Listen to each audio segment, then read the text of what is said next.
My name is Louise Burwell. I'm a senior that lives in East Harlem. And during the COVID shutdown, I was asked or I was approached to do research on doing a survey on older adults on what their concerns were about COVID-19. From your experience, what are some best strategies to engage the population you work with in clinical trials?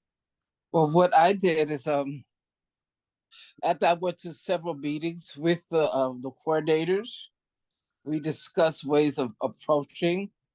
I had another worker, a young student that was working with me as well. And so I did some brainstorming. I was like, how would I get seniors to sign up? So it just so happened I was involved with the Senior Citizen Center in Wagner Houses. And I was asking the director, and then she said, oh, a good time to come is that we have a food pantry.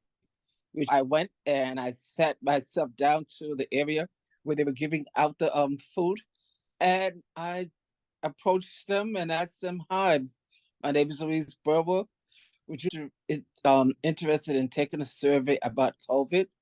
But when I did that, I also said, "And upon you doing the survey, you will get a gift certificate from Target." And it went off. People started signing up and willing to, but I didn't do the survey per se, but then and there I just had them to sign up.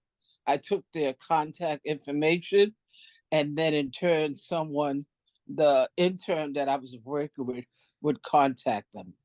What are some challenges you faced when recruiting for clinical trials or research?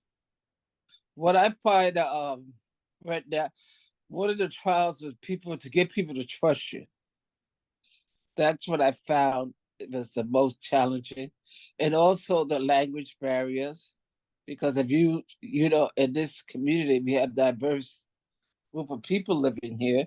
So you had some people that spoke Chinese, Spanish. Those are some of the challenges. The main thing is to get trust, and getting trust. They would actually, oh, you going to use this for anything, and who else, and blah blah. So I had to explain all of that to them. What would you say are some of the ways that you gain that trust? Well, I think one of the ways I gained the trust, number one, I live in a community. Right. So some people saw me, and then when I approached them, I would, have a chit chat with them, talk. And I'm like, I like to make people laugh, so I would have a little joke or so. And then I would approach them, and then I would tell them what's going on in the community. And would you like to take this survey? And it's all going to be private, and whatever, no one's going to contact you. I said the only one that's going to contact you is the one that's going to conduct the survey. And I also told him you could back out of it anytime you wanted to. In other words, I broke it down into their language.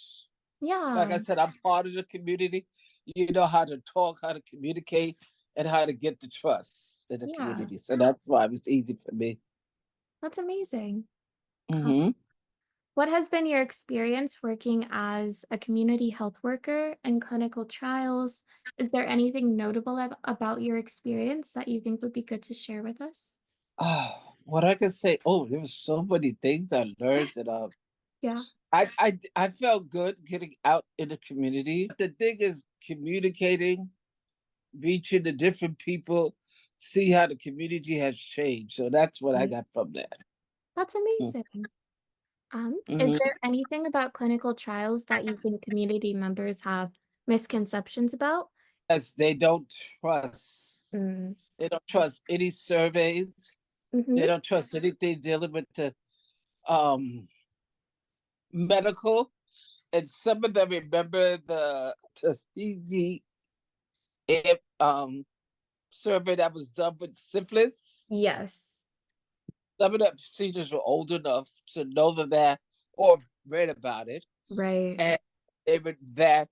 But what I did is I took time to explain. I said, yes, I understand where you're coming from. And then I told them that I have been in several research.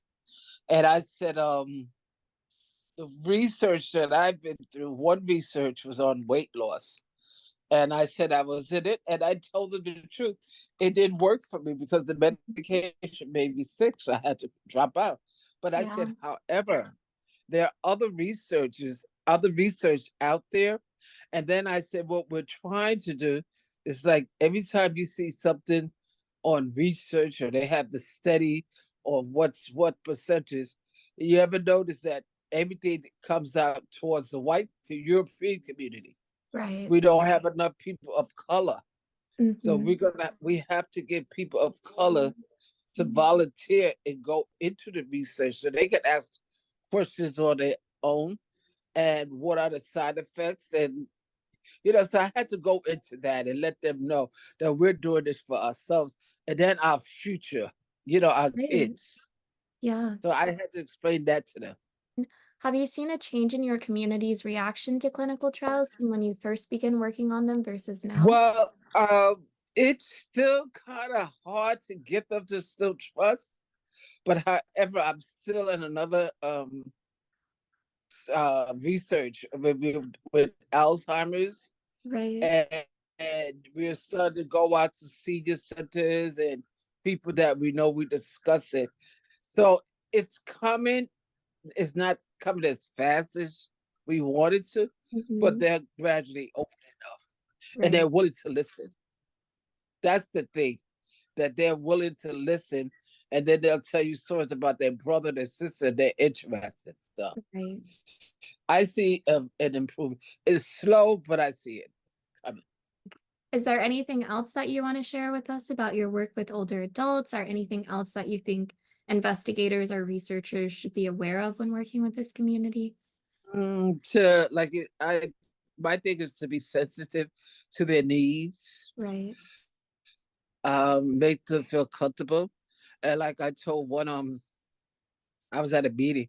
I said you need to have more research or outreach or a person like me of color, Right. because if you have people like me or whatever that community, people are going to come and they're going to talk to you. Yeah.